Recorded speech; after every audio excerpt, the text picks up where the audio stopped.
The M4A1 Block 2 is one of the most effective weapons known to mankind. After learning about the Block 2 through American culture, movies, and Call of Duty, I became interested to learn more about it. Before we learn more about it, this video is brought to you by Berquist Armament. I sell purpose-built upper receiver groups. If you want to check out my website, the link will be in my bio.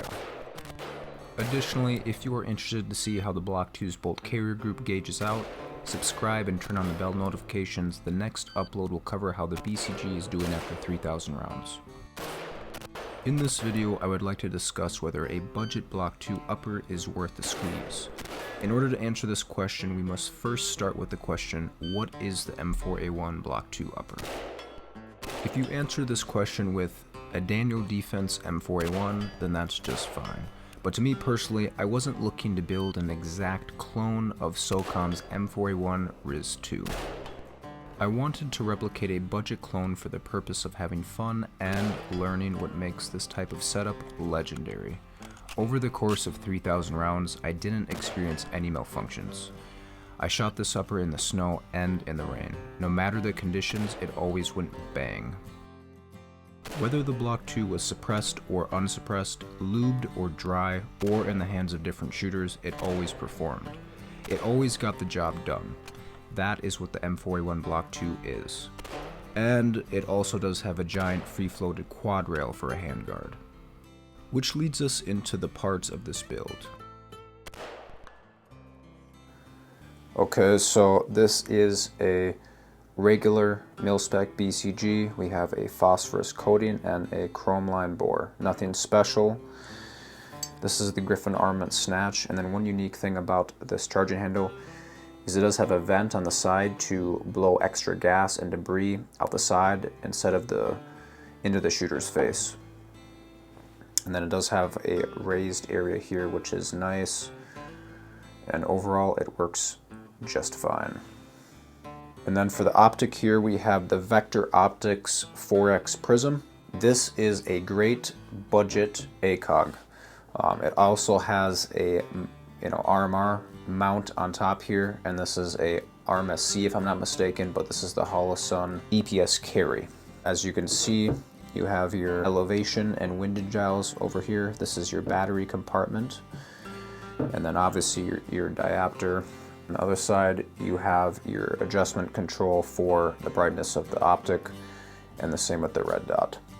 The mount is okay. So far it has stayed in place and it has not shifted, so that is just fine. The upper receiver is a standard mil-spec Aero Precision upper receiver group with the forward assist. The barrel is a Roscoe Manufacturing Bloodline 14 5-inch M4. It is chambered in 5.56 and has a mid-length gas system. Not clone correct, but it does perform well. And then for the rail, we have the Midwest Industries. This is the T-rail or the Combat T-rail. This is a 14-inch quad rail with Picatinny on all sides. This is the Goon Beam. This is the V1, I believe. It has the Focus Candela, so high candela. At the muzzle, a Forward Controls Design 6315XE. This is a A2 birdcage with a Xeno mounting system. For the buffer, I'm using a Kaw Valley Precision H3 carbine buffer. The spring is a Springco Red Extra Power spring. With this combo, I was able to get good ejection patterns, both suppressed and unsuppressed. Here we have a 5-shot group at 50 yards. The ammo was PMC's X-Tac 55 grain M193. The group is printing 4.3 inches at 100 yards.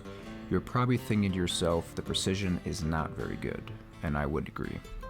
But look what we have here. On target 77 grain 223 open tip match would be printing 1.1 inches at 100 yards, which is what we want to see. This barrel has a 1 in 7 twist, which adds up with the precision test. Faster twist rates usually favor heavier bullets. Next, we have a point of impact shift test. This test is meant to determine if there is an accuracy shift once the barrel starts to heat up. In other words, thermal drift.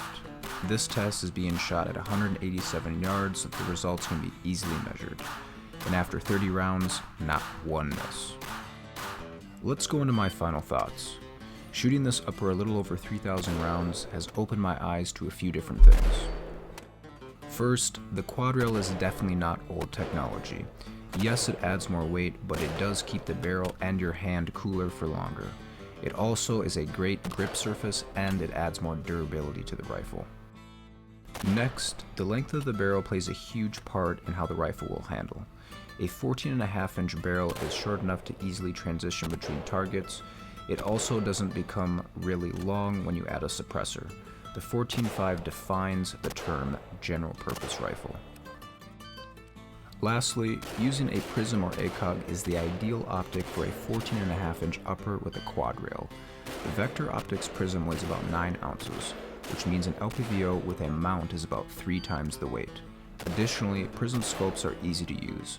They have simple reticles and there are no adjustments that need to be made while using the prism scope, which makes them great for beginners or high-stress situations. Furthermore, prism scopes are ideal for decent accuracy with fast follow-up shots, which pairs very well with this upper because of quad rail heat management and a relatively precise barrel. Finally, prism scopes are known for having good durability because they have a simple design.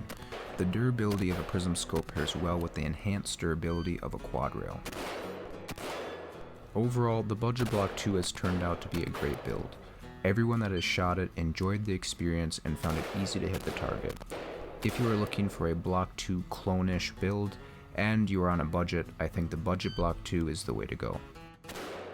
Thank you for watching the video. If you want me to do a review on any of the parts in this video, let me know in the comment section. If you enjoyed this video, like and subscribe to my channel. Lastly, the next video will include gauging the BCG, head spacing, and testing the barrel threads for concentricity. Alright, that is it for me. See you guys in the next one.